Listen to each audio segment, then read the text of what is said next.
defense in a bind. Kid moved well to be so big as well, I thought. Devontae Cubitt through the air, only attempted 2 passes, did not complete either one of those. Austin Thornton punted twice for Campbellsville for 54 yards, an average of 27, and a long of 31.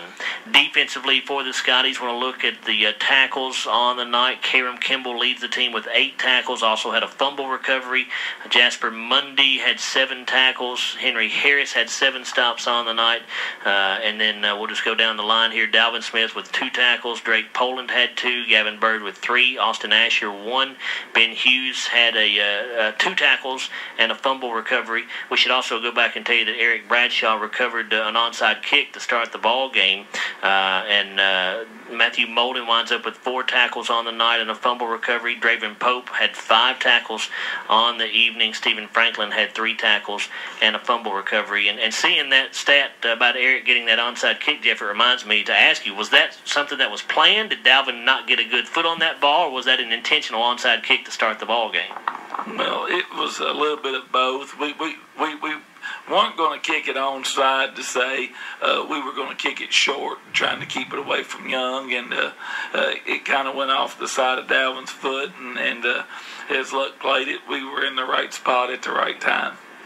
Well, let's talk about your next opponent just real briefly, just a quick comment. I know you'll start scouting Holy Cross very closely this morning, but Louisville Holy Cross, it'll be another tough opponent for you at the Forked Bank Bowl down at Campbellsville next Friday night, where it'll be the second of 2 games again. I think Barron County plays Taylor County first that night at 5:30. I think our game's scheduled to kick off at 8 o'clock Central Time, but Louisville Holy Cross, another quality opponent, Jeff. Yeah, don't know a whole lot about them. I know Louisville Holy Cross is a traditional football school that plays good football there. It always has, and I think they always will. We'll have our work cut out for us. The one thing I did look at them when the game got switched for us to play Holy Cross, they're another team. It just... that's how my luck goes. They've got 12, 13 seniors, and we'll have our work cut out from it for us. I think it'll be a little different style game. I don't think they'll have the overall team speed that Campbellsville imposed, but I know they've got a couple of guys that run well, but overall I think they're going to be a little bigger. It's going to be a little more physical, and we'll have our work cut out for us. But that's what we play the games for, is to get our practice time in next week, hopefully correct some mistakes, and come out and play a little bit better. Jeff, we appreciate your time this morning, and we'll talk to you next Friday night at camp. Oh, you want to add one more thing? Go ahead. I just want to thank everybody for coming out to the bowl game. I thought our crowd was super, and I'm not down at all on these kids. I thought they played hard. And too, I'm realistic, and keep in mind we're a young football team, and our goal from day one was to improve, to get better. So we want to thank everyone from the football team and staff and school for coming out and supporting these boys, and they'll play hard for you every Friday night, and we hope to see that continued support. See you next Friday in Campbellsville. Thank you, Joe. That's Scotty head coach Jeff Garman. When we come back, Brad Atwell sits down with Barron County head coach Jeff Griffith, and they'll discuss their victory over Metcalfe County last night. We're back after this on WCOD Sports.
chicken? Let's find out. It's probably the best sandwich I've ever had. It's super crispy, but it's also really juicy. So would you guys come back? Yep. Yeah. Most definitely. Well, here's our card. The location is on the back. It's McDonald's. What? What? Oh, get out No way. Wait, seriously? Try some buttermilk crispy chicken. It's right around the corner at McDonald's. Buttermilk.